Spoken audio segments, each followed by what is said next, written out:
Senator Warren, thank you so much for joining us. Let's start with the Volcker rule. You are pushing for a very strict rule. Does the final version go far enough? From so many bankers and traders I've spoken to in the last couple days, they seem to be breathing a sigh of relief. Well, I think the Volcker rule is an important step in the right direction, and I am really delighted to see that they've finally gotten something out.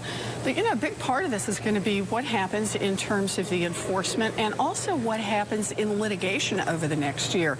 How strong will the Volcker rule be when it emerges on the other side? And that means we're going to have to be vigilant as we go forward with it. Senator Warren, I'm curious to know, do you worry at all, does it matter to you, whether the banks are profitable or not? You've seen the impact thus far that increased capital requirements have had on bank profitability in terms of return on equity, and that's an issue because the banks will in the future have trouble raising equity to be able to extend more credit to Americans. Do those things worry you at all? You know, I want to see a banking industry that is profitable, but I want to see an economy that works for middle-class families, an economy that works for people who want to buy a home and don't want to get cheated, an economy that works for people who just want a job to get out there and work, who want to be able to get a little savings and put something away for their retirement.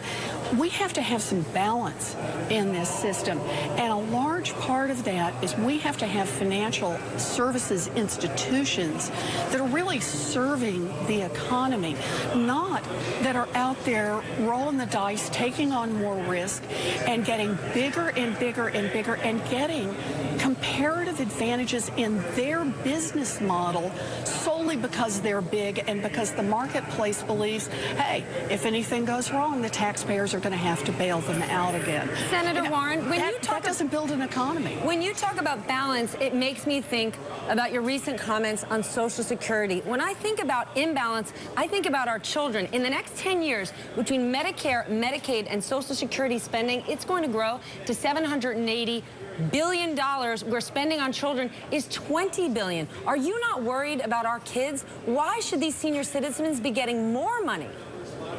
Look, of course I am worried about our children, and I want to see more investment in our children. This is what we should be doing in our budget right now. We should be making the investments in their education in preschool. We should be making the investments in college, and we should be refinancing student loans so that students are not crushed. We also need to build an economy that's going to produce jobs for their parents and jobs for them as they grow up. But we cannot ignore the fact that we have a retirement crisis in the United States right now.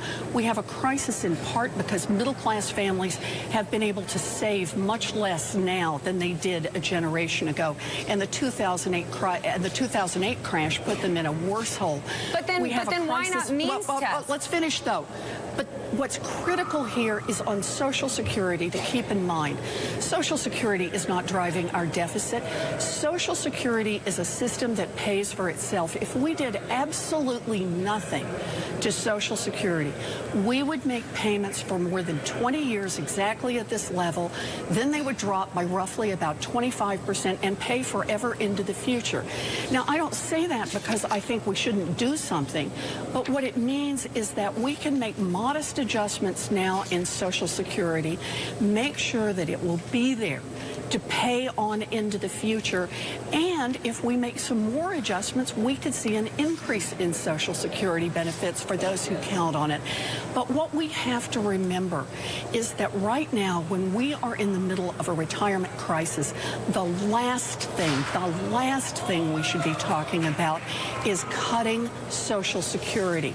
Right now, 2 out of 3 seniors relies on Social Security to keep a roof over their head and put groceries on the table. For 14 million seniors, Social Security is all that stands between them and poverty. We cannot cut the Social Security system. Senator Warren, forgive me for jumping in. You say that seniors face a retirement crisis, but people who have studied the federal budget, and you have as well, recognize that we are also facing an entitlements crisis.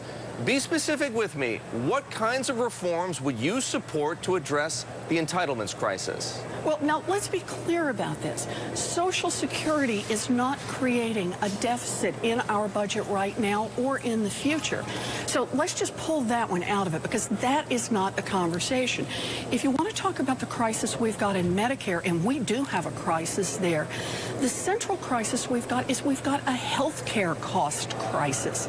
And the answer with Medicare is not that we have to say we're going to slash benefits, because think about it. You can slash benefits, but people are still going to have heart attacks. They're still going to have strokes. They're still going to have diabetes. Only the difference is they'll go to the emergency room and get worse treatment at higher costs. So this is a place where the pieces fit together. The Affordable Care Act Senator has Warren, been we only have bringing down another the cost of health care. Minute. Can I just... You asked me how to refine this, and the answer is that is part of it. It's an important part of it.